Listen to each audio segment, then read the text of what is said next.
More huge bomb blast kills at least 80, wounds hundreds in Afghan capital. A powerful bomb exploded in the morning rush hour in the center of Kabul on Wednesday.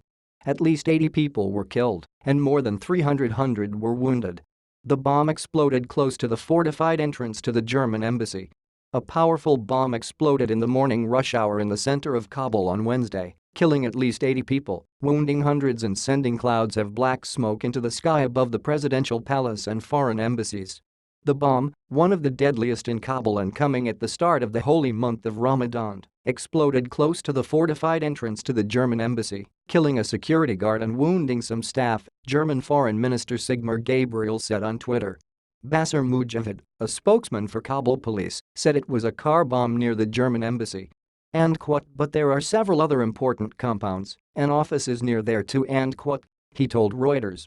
The blast, which shattered windows and blew doors off their hinges in houses hundreds of yards away, was unusually strong, with some reports saying it was caused by explosives concealed in a water tanker.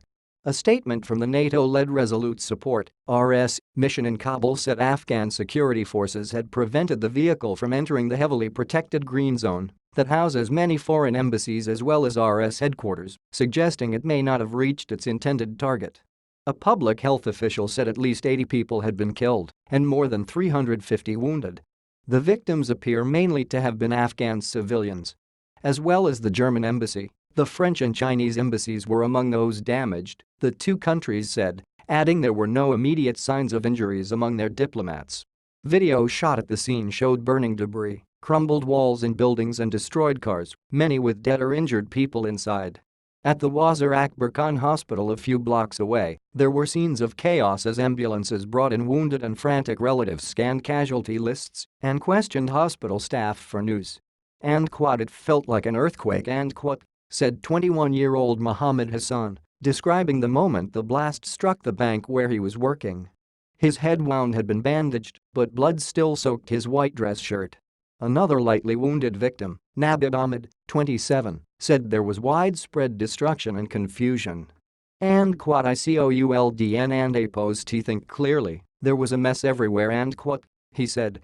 Later, frenzy broke out outside the hospital as ambulances and police trucks began bringing in the bodies of those killed. Some bodies were burned or destroyed beyond recognition. India stands with Afghanistan in fighting all types of terrorism. Forces supporting terrorism need to be defeated, he said in a tweet. The Taliban denied responsibility and said they condemned attacks that have no legitimate target and killed civilians. Islamic State, the other main militant group active in Afghanistan, has carried out high-profile attacks in Kabul, including an attack on a military hospital in March that killed more than 50 people.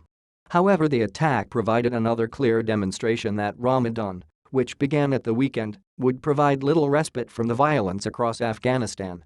The Taliban have been stepping up their push to defeat the US-backed government and reimpose Islamic law after their 2001 ouster in a Washington-backed invasion. Since most international troops withdrew at the end of 2014, the Taliban have gained ground and now control or contest about 40% of the country, according to US estimates, though President Ashraf Ghani's government holds all provincial centers. US President Donald Trump is due to decide soon on a recommendation to send 3,000 to 5,000 more troops to bolster the small NATO training force and US counter-terrorism mission now totaling just over 10,000. The commander of US forces in Afghanistan, General John Nicholson, told a congressional hearing earlier this year that he needed several thousand more troops to help Afghan forces break with the Taliban.